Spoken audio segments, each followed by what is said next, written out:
l'opéra, donc on a ce fameux concours de promotion interne qui permet de monter dans la hiérarchie, qui est propre à l'Opéra de Paris. Les personnes, les danseurs qui passent les concours sont plutôt les jeunes, ceux qui sont au moins dans les 10 premières années de leur carrière. Si vous ne voulez pas le passer, vous ne le passez pas. Les danseurs, à un certain moment, ils disent maintenant, j'ai atteint mon bâton de maréchal, j'arrête. Il suffit qu'il y ait un coup de stress, une mauvaise gestion de son corps, de ses émotions, on part aux fraises et c'est fini, quoi. Donc c'est très ingrat parce qu'il faut être très bon au moment où il faut l'être. On a sa carrière, on fait sa carrière quelquefois sur 2 fois 2 minutes. C'est une façon de pouvoir profiter de la scène, de présenter une facette artistique que peut-être les jurys ou les danseurs ou les autres personnes ne connaissent pas. C'est un moyen d'expression.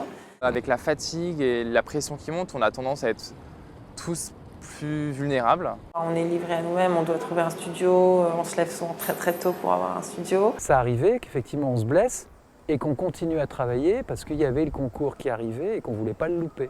C'est un bon moyen aussi le concours finalement de progresser. En général, on travaille toujours de façon intensive pendant la préparation,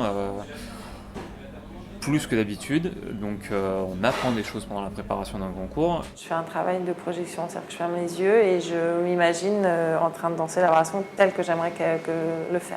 Le jour J, avant de rentrer en scène ou sur scène, le travail est fait, donc il y a juste à le montrer.